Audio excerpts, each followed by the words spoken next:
like even the, before I was born, and I'm pretty old now.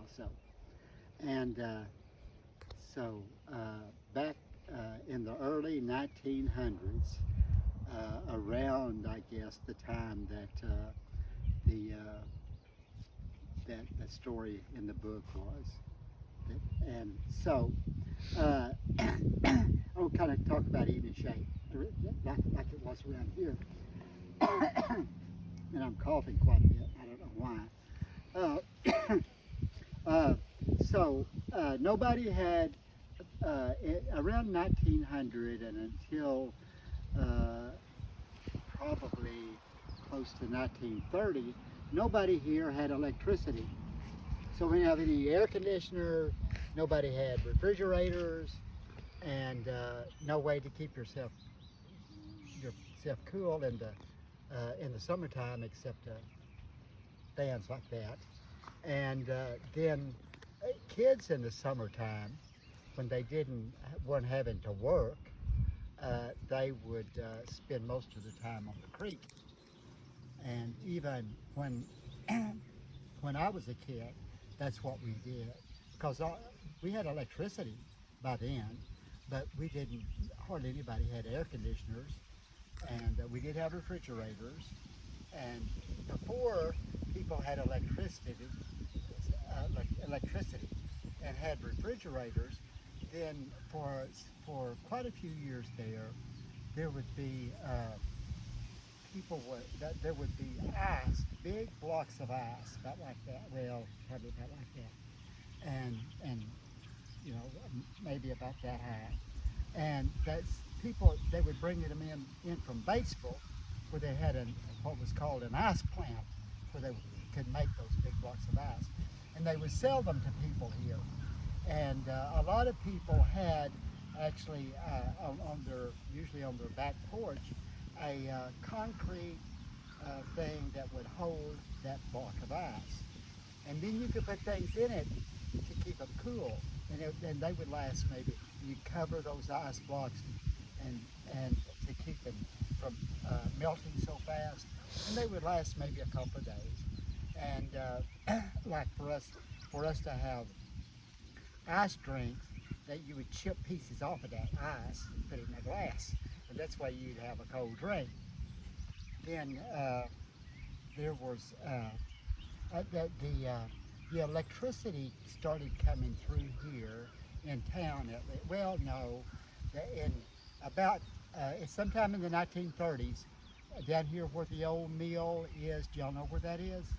Down, you go down the highway just a little ways and turn like you're going to Poughkeepsie, and it's right down there across.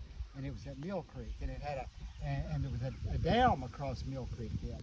And so they started and it had a water wheel, and they started making electricity there, and they ran power lines to people here in town. So people in town, not everybody, but the ones that wanted it could have electricity then. But it wasn't, they couldn't have a lot of things on their electricity, on their electric lines because it wasn't that strong. And like in a person's house, they would usually just have one light bulb, and in a room. Each room would just have one light bulb and one plug-in, and that would be about it for the electricity.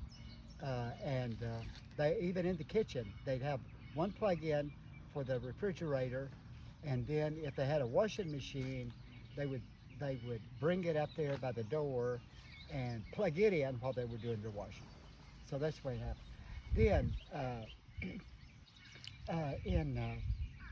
here's another thing that was common. I notice everybody here has shoes on. Well, in the summertime, almost no kids wore shoes. You ever go barefooted? Yeah. You like to go barefooted?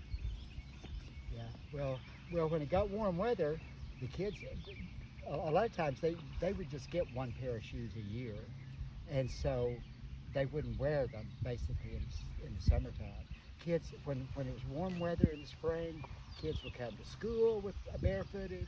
They'd go to church barefooted, and just about everywhere they went, where they would work in the field barefooted, and the bottom of your feet would get tough, and like in the spring when like when kids went to school one day and it'd be cool weather and they'd wear their shoes, and then if it warmed up in the day at recess they'd take their shoes off and go outside barefooted, and people's feet were kind of tender then, and they couldn't walk very good on rough places, but as the time went on, their bottom of their feet would get tough, and they could go up and down the creeks and walk on gravel roads and without it hardly even noticing it at all.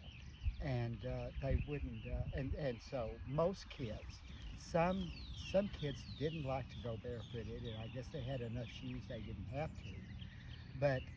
But you wouldn't generally wear, most kids generally would not wear shoes at all in the summertime. If kids were working out in the field on a farm, sometimes their parents would make them wear shoes. And so you were apt to get thorns in your feet or cut them on a sharp rock and things like that. But so there's pretty common in the middle of summer when kids were spending nearly all their time outside for them to have some kind of a scrape or a cut on their foot. But you didn't pay that much attention to it. It was just the normal thing. Also, the electric company started trying to get electricity to everybody's house that wanted it, on the farms and in town. And so they started that in 1941, and that was right before World War II started. And then when World War II started, they had to stop doing it. And after the war, they started in again. And so before 1950, nearly everybody that wanted electricity had it. Now some people just didn't even want it. They didn't want to have to pay electric bill, and they were used to not having electricity. So they would use oil lamps in their house, and mostly you went to bed when it was dark. So the town of do y'all know where the spring is downtown? Across from the library. Yeah, that building. The little rock round building that has water shooting out of it. Well, the spring ran back in the early 1900s. That spring ran a lot more water than it does now, and so that's what caused the town to build up here. Was it built up around that spring?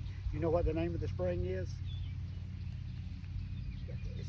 The name of it is really Plum Spring, because when the white people started coming in here and staying here, at that time there were a bunch of plum bushes down there by the spring, and so it was just called Plum Spring, and so officially that's what its name is.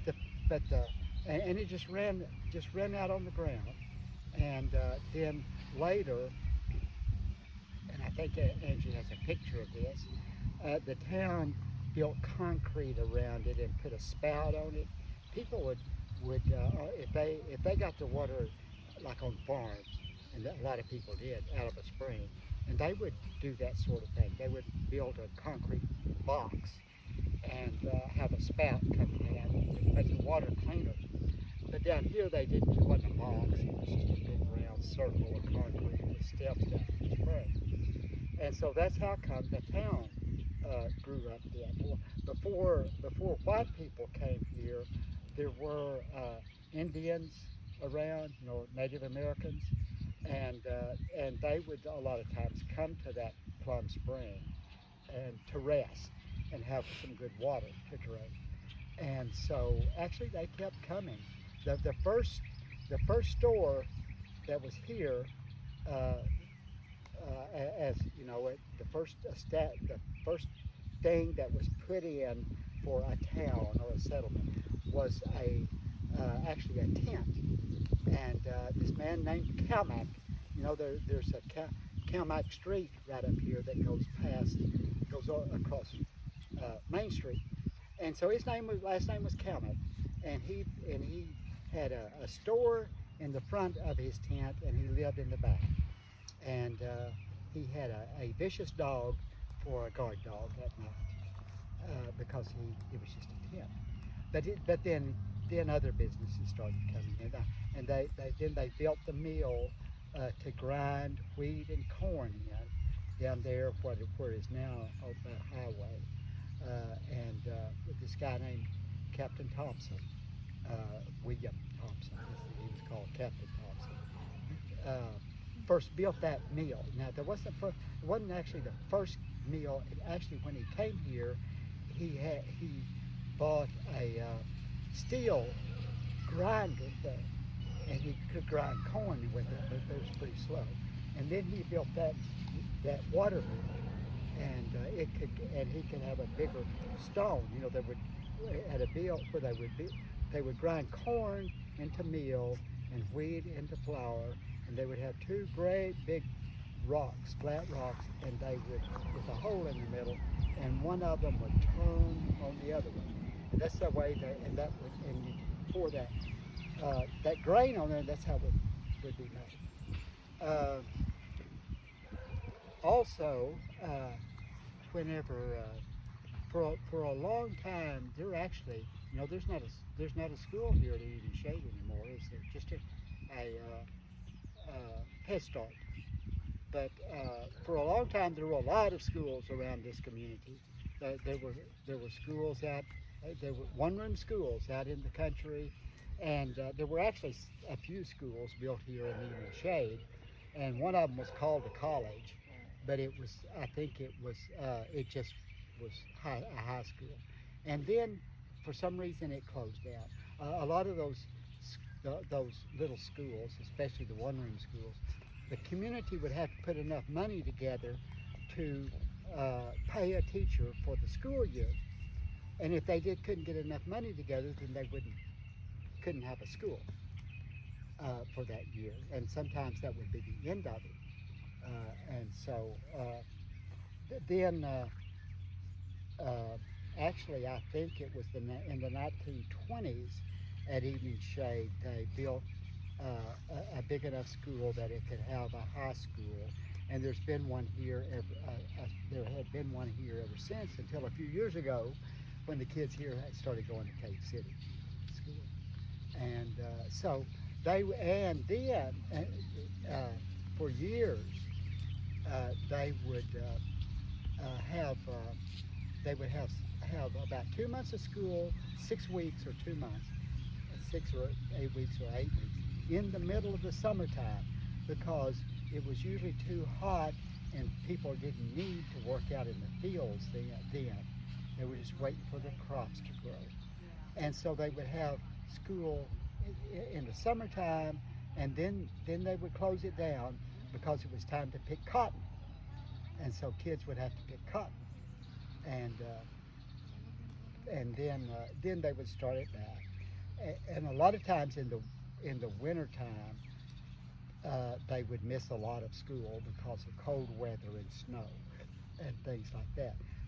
Some of the kids, especially teenage boys, in the springtime, they would have to start missing school a lot to help their dads plant the crops, and so they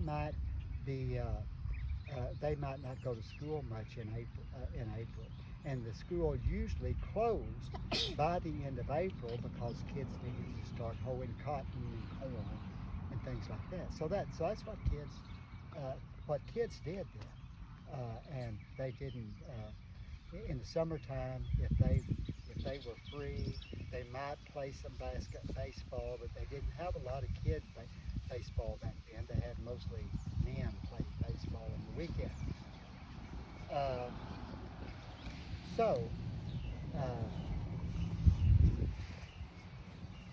Anybody want to ask about anything? The way things were back in the old days?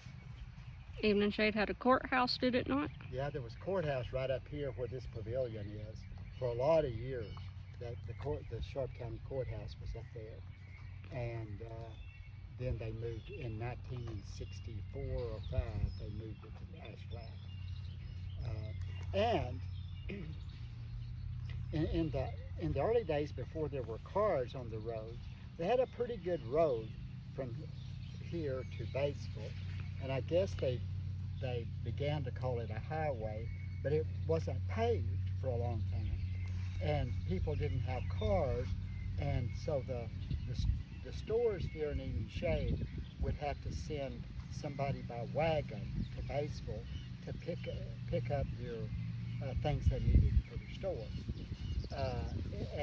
And Batesville, you know, where there was a river that they could bring things by boat, or where there was a railroad that came through the town, then they could get a lot of goods. And small towns like Eden Shade would buy their things there. Hardy also had a train station coming by, and I think that flatboats could come up Spring River to Ravendale, which wasn't far from Hardy. So sometimes people would go to Hardy to get their goods for the store owners. Store owners then were called merchants, and you didn't call them store owners; they were just called merchants.